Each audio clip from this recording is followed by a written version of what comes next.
जय Swaminarayan. Shri Swaminarayan Vidyasagar school online शिक्षण आप सब विद्यार्थी मित्रों हार्दिक स्वागत करूं। विद्यार्थी मित्रों, आज આપણે નવો એકમ એટલે કે ત્રીજા પાઠની શરૂઆત કરવાની છે। તો ત્રીજો પાઠ છે સામાજિક વ્યવસ્થા અને સામાજિક રચના। આપ સૌ જાણીએ સમાજ એટલે શું એ જાણ્યો કે ભાઈ બે કે તેથી વધારે લોકો સાથે રહેતા હોય એના દ્વારા સમાજ બને છે। પછી હજારો લોકો પણ એનો સમાજ બને છે। સમાજના પ્રકારો જોઈએ, કીડીઓ પોતાના દરમાં સાથે રહે છે, ઉદય સાથે રહેતી હોય છે, પક્ષીઓ કબૂતરનું ટોળું સાથે ઉડતું હોય છે, એ પણ પોતાના બચ્ચાને પાલન પોષણ કરે છે, ઉછેરે છે। એટલે કે સહજીવન એ માનવી અને પ્રાણીઓમાં સરખું જોવા મળે છે। એટલે સમાજના બે પ્રકારો જોઈએ કે માનવ સમાજ અને એક પ્રાણીઓ પક્ષીઓનો, જેને આપણે માનવેતર સમાજ કહીએ છીએ। માનવ સમાજ પોતાની સંસ્કૃતિને કારણે પ્રાણીઓથી અલગ પડે છે। એટલે એમની એક સામાજિક વ્યવસ્થા હોય છે, એના રિવાજો, એની પરંપરાઓ, એની પ્રણાલિકાઓ એ અલગ જોવા મળે છે। અને સામાજિક રચનાતંત્ર, સમાજનું આખું રચનાતંત્ર હોય છે। જેમ આ શરીર, હાથ, પગ, આંખ, કાન, નાક જેવા જુદા જુદા અવયવો બનેલું છે, પણ જ્યારે મગજ ઓર્ડર કરે એ કાર્ય શરીર આખું કરતું હોય છે, પોતપોતાનું કાર્ય કરે। એમ સમાજને પણ પોતાની અલગ અલગ સંસ્થાઓ છે, જેમ કે લગ્ન સંસ્થા, કુટુંબ સંસ્થા, રાજ્ય સંસ્થા, અર્થ સંસ્થા, આ બધી એમની જુદી જુદી શાખાઓ છે, એમના અવયવો છે, અને સાથે મળીને કાર્ય કરે છે। જેમ કે લગ્ન સંસ્થાનું કાર્ય પ્રજોત્પત્તિ, પ્રજાની ઉત્પત્તિ કરવા, કુટુંબ સંસ્થા એ જે આવનાર બાળક એનું સમાજીકરણ એટલે શીખવવું, ચાલતા બોલતા ખાતા પીતા રહેતા એક સારો નાગરિક બનાવવાનું કાર્ય કુટુંબ સંસ્થા કરે છે। શાળા એક સંસ્થા, શિક્ષણ સંસ્થા, એમને ઔપચારિક શિક્ષણ આપે છે, વર્ગમાં આપે છે, તાલીમ આપે છે। અર્થ સંસ્થા, ધર્મ સંસ્થા, ધાર્મિક જ્ઞાન આપે છે, પાપ અને પુણ્યના ખ્યાલો આપે છે, જેનાથી વ્યક્તિ પવિત્ર કાર્યો સાથે જોડાયેલી છે। આમ સામાજિક વ્યવસ્થા અને રચનાતંત્રની પ્રસ્તાવના છે એ આપણે જોઈએ। અગાઉના એકમમાં આપણે સમાજશાસ્ત્રની કેટલીક વિભાવનાઓની સમજૂતી મેળવી। વિશાળ માનવ સમાજમાં જ્યાં જ્યાં નજર નાખીએ ત્યાં માનવીની જરૂરિયાતોની પૂર્તિ માટે અનેક વ્યવસ્થાઓ અને પેટા વ્યવસ્થાઓ જોવા મળે છે। જેમ કે કુટુંબ જેવી સંસ્થા દ્વારા બાળકના જન્મ, રક્ષણ, પોષણ અને સંસ્કાર શિક્ષણ માટે ઊભી કરેલી વ્યવસ્થા છે। તો કુટુંબ સંસ્થાનું કાર્ય શું? તો કે બાળકને જન્મ, એમનું રક્ષણ કરવું, પોષણ કરવું, સંસ્કારોનું શિક્ષણ કરવું, આ બધી વ્યવસ્થા કુટુંબ કરે છે। આ ઉપરાંત શિક્ષણ સંસ્થા શૈક્ષણિક જરૂરિયાતો પૂરી પાડે છે। આમ લગ્ન, જ્ઞાતિ, આર્થિક, ધાર્મિક વગેરે સંસ્થાઓ માનવીની જરૂરિયાતો સંતોષતી સામાજિક વ્યવસ્થાઓ છે। માનવીની જરૂરિયાતો જે કે જરૂરિયાતો પૂરી થાય એ જરૂરિયાતો લગ્ન, જ્ઞાતિ, આર્થિક, ધાર્મિક આ બધી સંસ્થાઓમાંથી પ્રાપ્ત થાય છે। કોઈ પણ રચના જુદા જુદા ભાગોની પદ્ધતિસરની ગોઠવણી છે। જેવી કે મોટર કારની રચના, તેના machine, wheel, steering, seat, glass જેવા વિવિધ ભાગોથી જોડાણથી બનેલી છે। તો વિદ્યાર્થી મિત્રો, અહીંયા એક મોટર કારનું ઉદાહરણ આપવામાં આવ્યું છે કે મોટર કાર બનાવવા માટે તેનું એન્જિન જોઈએ, મશીન,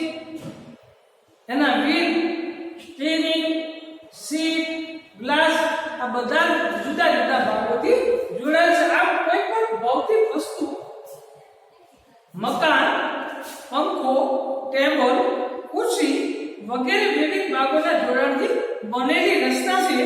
તેવી જ રીતે શાળા તો કે આચાર્યો, શિક્ષકો, વિદ્યાર્થીઓ, ક્લાર્ક, પટાવાળા વગેરે સામાજિક સ્થાનોના જોડાણથી રચાય છે. કુટુંબ પણ પતિ પત્ની, માતા પિતા, ભાઈ બહેન વગેરે વચ્ચેના સામાજિક સ્થાનોના જોડાણથી બનેલી સામાજિક રચના છે. એવી જ રીતે કોલેજ, બેંક, ક્રિકેટ ટીમ, જ્ઞાતિ, ગ્રામ વગેરે સામાજિક રચનાઓ છે. તો વિદ્યાર્થી મિત્રો, આપણે એક શાળાની વાત કરીએ તો એમાં પણ આચાર્ય છે, શિક્ષકો, વિદ્યાર્થીઓ, ક્લાર્ક, પટ્ટાવાળા, તો આવા જુદા જુદા ભાગોથી જોડાણથી બની એ શાળા બને છે. તો એને રચના તંત્ર કહેવામાં આવે છે. આમ સામાજિક વ્યવસ્થા અને સામાજિક રચના બંને ખ્યાલો એકબીજા સાથે ગાઢ રીતે સંકળાયેલા છે. સામાજિક વ્યવસ્થા વિના સામાજિક કાર્ય સંભવિત બનતું નથી. કોઈ પણ કાર્ય સંભવિત બનાવવું હોય તો સામાજિક વ્યવસ્થાની જરૂરિયાત ઊભી થાય છે. સામાજિક કાર્ય સામાજિક રચના વિના સંભવિત નથી. ટૂંકમાં સામાજિક વ્યવસ્થા અને સામાજિક રચના બંને એકબીજાના પૂરક છે. સમાજની વ્યવસ્થાને જાળવી રાખે,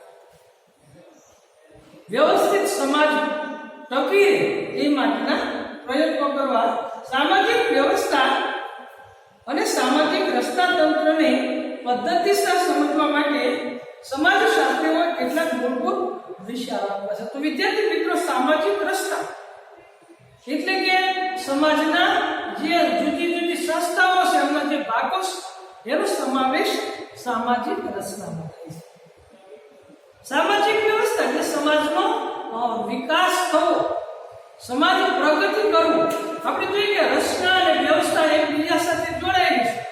જો સામાજિક રચના તંત્ર બરાબર ન હોય, એક ઉદાહરણ લઈએ આપણે કે સમાજની જે મહત્વની સંસ્થા છે કુટુંબ સંસ્થા.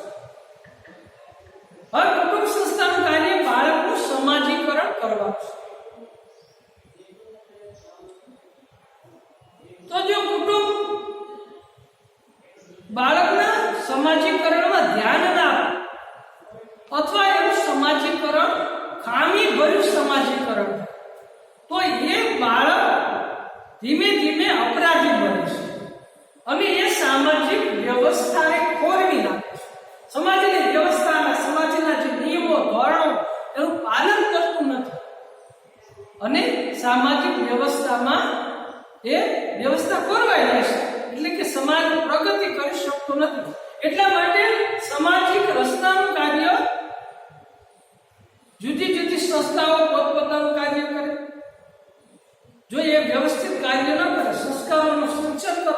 આપણે જોઈએ કે કોઈ અપરાધી જન્મતા નથી અથવા જન્મથી કોઈ અપરાધી હોતું નથી, પણ એનું સમાજીકરણ જ્યારે ખામી ભર્યું થાય છે ત્યારે બાળક અપરાધી બનતું હોય છે. તો આ રીતે સામાજિક વ્યવસ્થા અને સામાજિક રચના એકબીજાના પૂરક છે.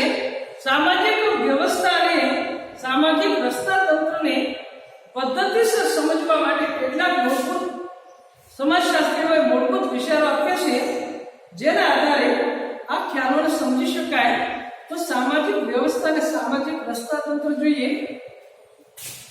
સામાજિક વ્યવસ્થાને સામાજિક રચના તંત્રને સમજાવવા માટે સમાજશાસ્ત્રી હર્બર્ટ સ્પેન્સર માનવ સમાજ અને શરીરની તુલના કરી, એટલે કે શરીરના જે અવયવો છે, હાથ, પગ, આંખ, કાન, નાક, મગજ, હૃદય, એમ સમાજની પણ સંસ્થાઓ, કુટુંબ, લગ્ન, ધર્મ, અર્થ, શિક્ષણ, આ બધી સંસ્થાઓ એકબીજા સાથે જોડાઈને કામ કરે છે. શરીરની તુલના કરી છે બ્રેનિસ્લો મેલેનોવસ્કીએ માનવ જરૂરિયાત આધારિત રચના તંત્રોની વિગતે રજૂઆત કરી છે. તો ટાલ્કોટ પાર્સન્સે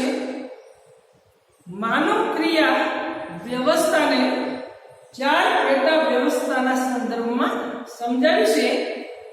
આપણે સૌ પ્રથમ સામાજિક વ્યવસ્થાની સમજ મેળવીએ તો સામાજિક વ્યવસ્થાની વ્યાખ્યા જોઈએ વિદ્યાર્થી મિત્રો કે સામાજિક વ્યવસ્થા કોને કહેવાય? જેમ એક માનવ શરીરના જુદા જુદા ભાગો પરસ્પર કાર્યાત્મક સંબંધોથી જોડાઈને એક વ્યવસ્થા. આપણે જે પહેલા વાત કરી કે આંખ, કાન, નાક, હાથ, પગ, હૃદય, મગજ આ બધા જ આપણા જુદા જુદા અંગો છે અને આ ભાગો પરસ્પર કાર્યાત્મક સંબંધોથી જોડાય અને એક શરીરની વ્યવસ્થા બને છે. તેમ સામાજિક વ્યવસ્થા પણ કાર્યાત્મક સંબંધોથી જોડાયેલા બે કે તેથી વધુ એકમોની બનેલી વ્યવસ્થા હોય છે.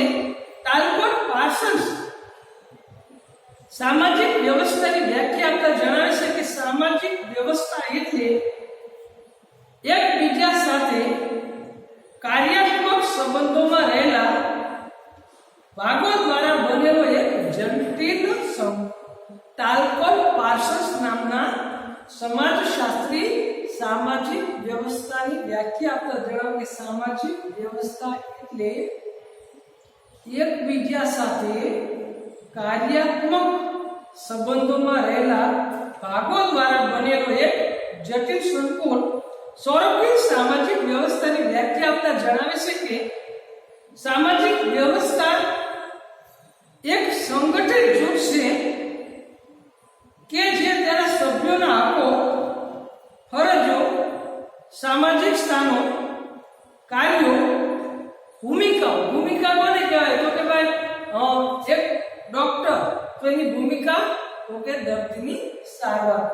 ભૂમિકાઓ તેમજ પરસ્પરના વર્તન તથા જૂથ બહારના વિશાળ સમાજના સભ્યો સાથેના વર્તનને સ્થાપિત કરતા સામાજિક ધોરણોનો સંકુલ ધરાવે છે. તો સ્વરૂપી સામાજિક વ્યવસ્થાની વ્યાખ્યા આપતા જણાવે કે સામાજિક વ્યવસ્થા એક સંગઠિત જૂથ છે. તેના સભ્યોના હકો, ફરજો, સામાજિક સ્થાનો, કાર્યો, ભૂમિકાઓ તેમજ પરસ્પરના વર્તન તથા જૂથ બહારના વિશાળ સમાજના સભ્યો સાથેના વર્તન સ્થાપિત કરતા સામાજિક ધોરણોનો સંકુલ ધરાવે છે. ટૂંકમાં કહી શકાય કે સામાજિક સ્થાન કે દરજ્જામાં રહીને ભૂમિકા ભજવતી વ્યક્તિઓની આંતરક્રિયાની વ્યવસ્થાને સામાજિક વ્યવસ્થા કહી શકાય. તો ટૂંકમાં કહી શકાય કે સામાજિક સ્થાન કે દરજ્જામાં રહીને ભૂમિકા ભજવતી વ્યક્તિઓની આંતરક્રિયાની વ્યવસ્થાને સામાજિક વ્યવસ્થા કહી શકાય. ત્યાર પછી સામાજિક વ્યવસ્થાના લક્ષણો. 3 લક્ષણો છે વિદ્યાર્થી મિત્રો. વિભિન્ન ભાગમાં વચ્ચે પરસ્પરાવલંબન, સામાજિક વ્યવસ્થામાં સ્થિરતા અને સામાજિક વ્યવસ્થામાં પરિવર્તન. તો હવે જ્યારે આપણે મળશું ત્યારે આ 3 લક્ષણોની વાત કરીશું. પણ આપણે સામાજિક વ્યવસ્થાની જે વ્યાખ્યાઓ છે ટાલ્કોટ પાર્સન્સ અને સ્વરૂપીની આપેલી વ્યાખ્યાઓ છે એ આપણે પાકી કરવાની છે. તો અહીંયા રાખીએ. જય શ્રી કૃષ્ણ.